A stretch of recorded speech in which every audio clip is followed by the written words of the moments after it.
I went with a group called New Community Project. Just, okay, all right.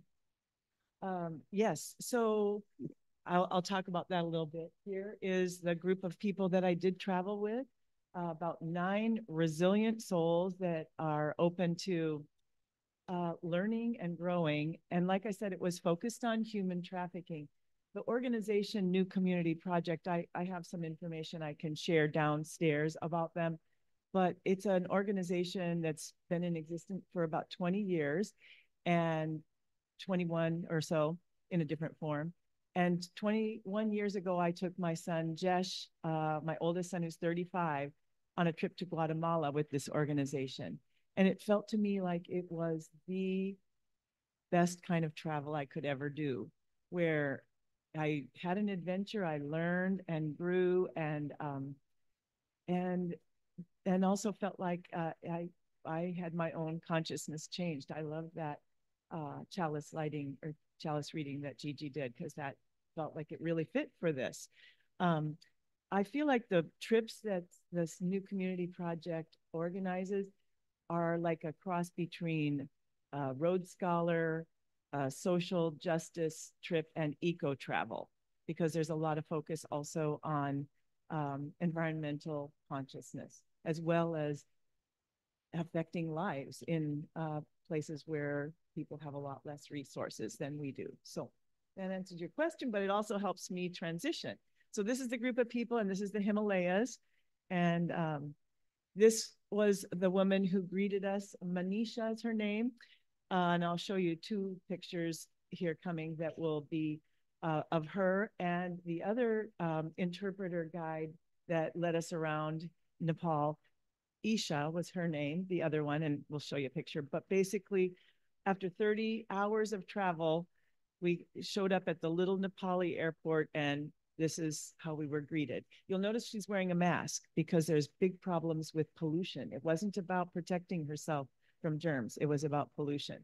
So this is David Radcliffe, the head of the New Community Project, and really the heart of the organization. And this is Sharamaya. I'll just say her first name for now. She is a survivor, a trafficking survivor herself, back in 1996, when about 200 people were rescued from India that were stuck in human trafficking situation. She was one of those that were rescued and brought back to Nepal, and she realized all the trauma that people had from that. There was no organization, no support to help them heal and recover and develop skills and just all the things that they needed to recover a life. So she was kind of a spearhead in Nepal, and David traveled along with us. He had planned the trip. And here's my buddies, Manisha on the left and Isha on the right. And they were amazing interpreters. They're college students, kind of focused on social work. And they took their winter break to take us around and not only interpret language, but also culture. Because on the left, Manisha is Buddhist, and on the right, Isha is Hindu. And so that was another layer of the cultural experience. And they helped us learn things. I would say Isha just took me by the hand many times and said, let's go in there. And, you come in together with me into this little temple. And I'm not allowed. And she said, oh, yeah, to the Hindus, everyone is welcome. And so she got me some really amazing experiences that felt like, wow, I can be included in this and have this full experience. So we loved both of them. They made the difference for us in the trip. So here's Nepal, sandwiched between India and China. Nepal has good relationships with India. China is kind of trying to have a little more impact. I'll tell you a little more later about some Tibetan refugees. And part of the problem is Nepal wants to keep good relations with China. So they give them a place to live, but they cannot give them citizenship because that would be offensive to China. So the Tibetans that are living there are in some limbo. terrible limbo, really. So this is Sharamaya. I told you a little bit about her. So she's developed this amazing organization that has safe houses in many places around. Kathmandu is where the base of this office is, but she helped us get to the places that I'll show you pictures of, where we would meet survivors and we would see the things that they were doing, the programs, the mental health, all the things that were helping people recover a life. So lots of times, people that have been trafficked, women mostly, um, didn't know where they were even from. They didn't know their family of origin. They didn't know the place they came from, because they were taken as children. And so it's a real trick to try to recover their life and see if their family would even be open to reintegrating them. And lots of families are embarrassed of their family member being trafficked, and there's worries about AIDS and sexually transmitted diseases being brought back, and just the honor of the family is threatened. So lots of times families don't want their trafficking survivor back, and lots of times they accidentally uh, sell their child or their young person or their family member into trafficking. Often traffickers are people that are in the community that they know. And they just kind of don't realize that they are actually sending their family member into being trafficked. And Nepal, that border of Nepal and India, is one of the busiest human trafficking borders in the world. Many of them are trafficked to Middle East countries, but all over, really, and sold into domestic work situations, forced labor at brick making factories, and all the factories you could imagine. So every time we went to meet with anyone, we were always, the start was they would put a shawl on our around our neck and give us this red dot that sort of signified honor to having us just be there with them, and to set the intention of the place to be together and learn from each other. So this is really a special thing to me. It holds a memory of every experience, feeling greeted with love and tea and cookies. Again, the thing that many times they had not much at all, but they would bring out cookies, and always water, warm water. uh, anyway, so this is a picture of David. I put this other slide here because Hillary Clinton gave Sharamaya an award in 2011 for acting to end modern day slavery. And the estimates are that 5 to 10,000 women and people, but mostly women, are trafficked each year. So still happening, still a problem. Here's our group at the office. So, we bonded because we were 9 people and in very not so comfortable situations. Lots of times you'll see some pictures. This is one of the shelters that we first visited.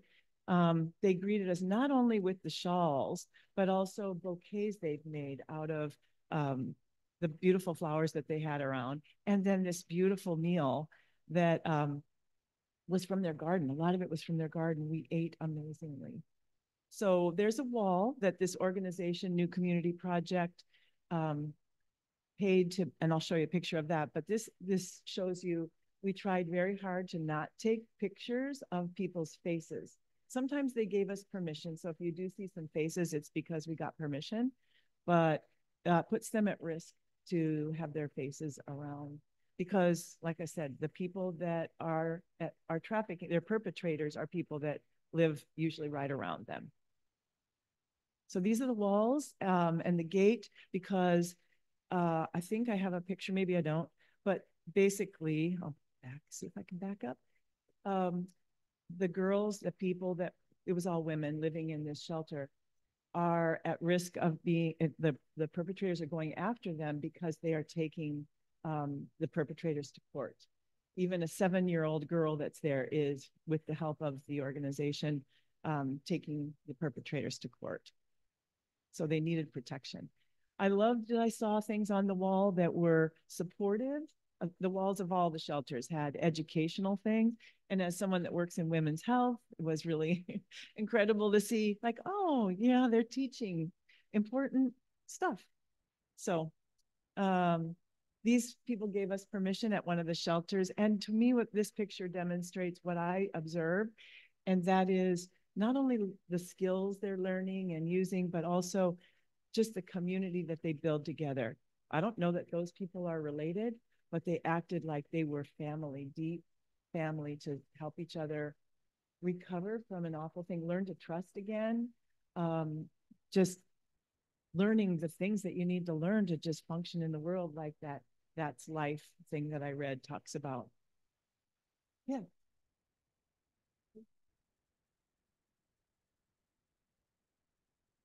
It's it's hard to know. And oh, yes, Nancy asked, would that baby be the baby of being sex trafficked or a perpetrator? It's possible. I'll say that we did not really hear the stories of their being trafficked. Those are too hard to hear, but I did bring a book that they gave us. And in reading this book, there are 10 stories of women's experiences who were trafficked, and all the depth you could ever handle reading. It was very hard to read, but it kept everyone from telling us their hard story. So we didn't know those kind of things, Nancy, but you can kind of one there, but they're bonding together and taking care of each other. So this was one place we visited. I forgot to mention that this was made by one of the crafts that they were making at that other shelter, but I have a whole bunch of crafts that are made at this women's skill development organization, which is fair trade in action. What I pictured always, like when I would go to World's Window, I would picture the people going to villages and getting one craft from, some women. This was a place where women were being employed in a very fair way. They were getting fair wages. They were getting health insurance. They were getting a bonus at the end of the year. They've got their wage paid for real, not just $1 a day. So they make these things, these woven things. I think even that little thing over there demonstrates that they use every little bit of the yarn that they weave. First of all, the first picture that we see is them dyeing the muslin, just kind of off-white yarn, and then to all these different colors. Then they dry it. Then this is just one wall of this room that had all these possible colors. And then people ball it into balls, which probably is before that, the weaving of it, and then the sewing of it into the small things and crafts, and then putting them together and then showing them off. This woman guided us through because she could speak English, and just showed us the whole thing. So this just demonstrates the pride that they have in the things that they make. One woman had worked there for 20 years, and she said she wouldn't want to work anywhere else because it's such a amazing opportunity to be treated fairly, respectfully, paid, and just have a good group of people to work with. So this is one other shelter, or not a shelter that we visited, but a project. This woman got $600 grant to, with her husband, make these metal, I don't know exactly what you call them, but they would be used in the temple for the Buddhist temple. So she said it changed their life. They were able to put their children through school. This was a project about slippers. And so this woman makes these slippers. This is at a shelter, this one. And the slippers she makes them for about $1.25 each. And so that's how she's making her living. And also at this shelter, they were growing plants for hotels. And they always just felt so happy when we came to visit and learn about what they what they were doing. So this woman has a cosmetic shop. I remember, some of you might remember the purple in my hair. It's from a little packet of burgundy that I bought at her shop. This woman sells Buddhist funeral things, and she was laughing about our names. She thought our names were just so hilarious. Like we might think their names are hard, you know.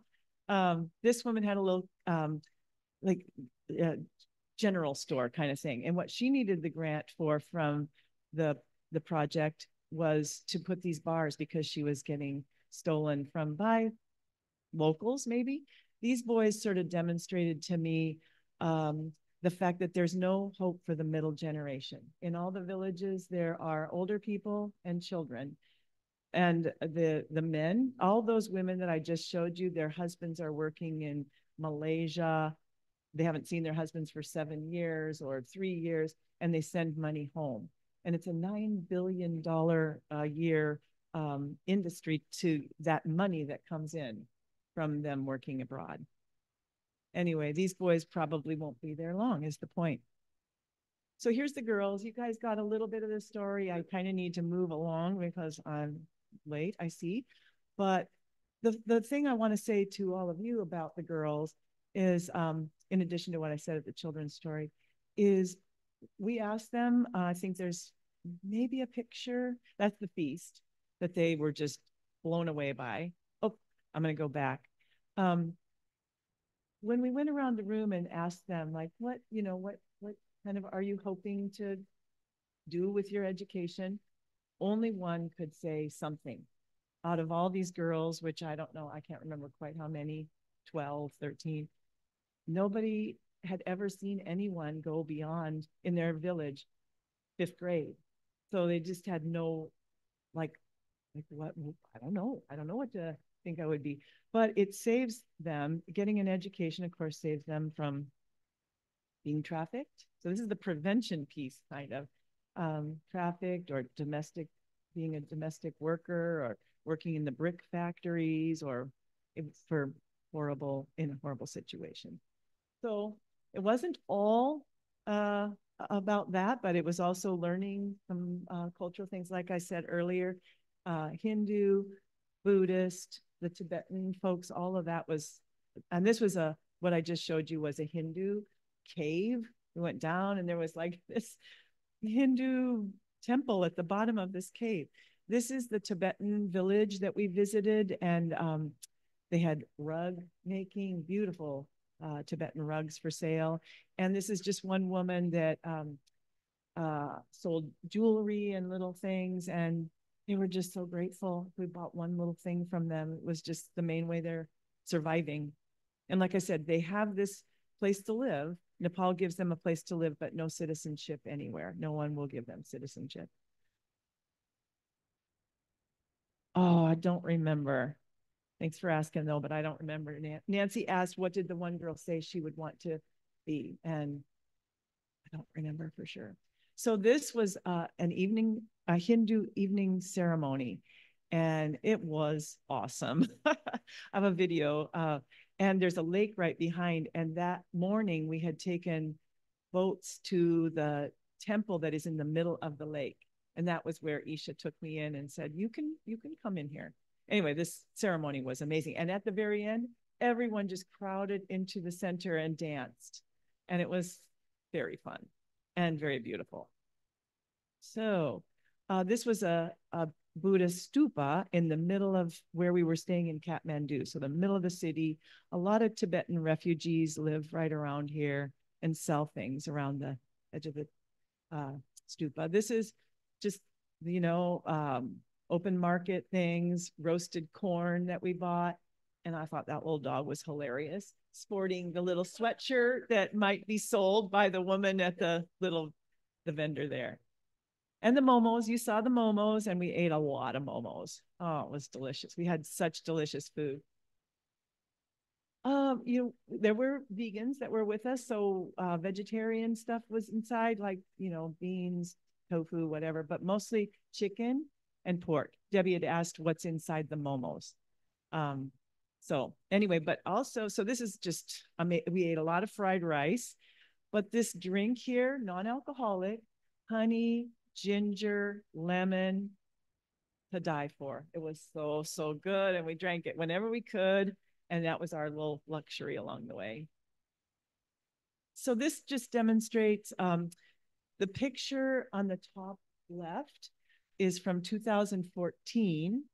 And the pictures below and to the side are of our trip in 2024. So I don't know if you can tell so well from this, but there's just climate change is having an impact on the snow level. So this picture probably just doesn't show it, but it's having a huge impact. And pollution, I think I have a picture that will show some pollution. This one on the left does show a little bit, like we were up in the mountains. We were in the Himalayas. This is sunrise over the Himalayas, and the smog was up in there. It was kind of shocking to us. The picture on the right is a savanna sunset picture because we took a safari into Chitwan National Park, which is about, I think it's about 100 years younger than Yellowstone. And they are doing a lot of preservation of the endangered animals that are there. And the why it's being so successful is that they allowed the community members to have access to land around the national park so they can have access to the herbs and grasses and all the things that they would use then to weave and to eat. And so it has them invested in protecting the animals and the park. So interestingly, with the crocodile on the lower left, what I learned was that climate change is having an impact on the offspring. As it gets warmer, that affects the sex of the offspring. And so there's a lot more males because of climate change. So throwing off the balance a little. The elephant ride was one of my highlights, gotta say. There's an elephant sanctuary. You know, there's kind of some controversy about elephant use in Nepal. You know, it's used for tourism. Obviously, they brought them in to like tempt us to kind of have a ride and give them some money. And they're also used for work. And so they're not always raised in the most humane circumstances. So this one is raising them, I think, ethically. This was another highlight. These canoes are made out of one tree, carved, and we got about 17 people in one of those. And the little chairs are made out of the tree. So anyway, that was, I think, many of our favorite things because it was just so peaceful. You know, because a lot of the other time we were like really charging on a bus for long rides and crowded and smelling the pollution. That was just so peaceful. So here's just the idea of all the travel. What I really wanted to have was a picture of the parting of the traffic.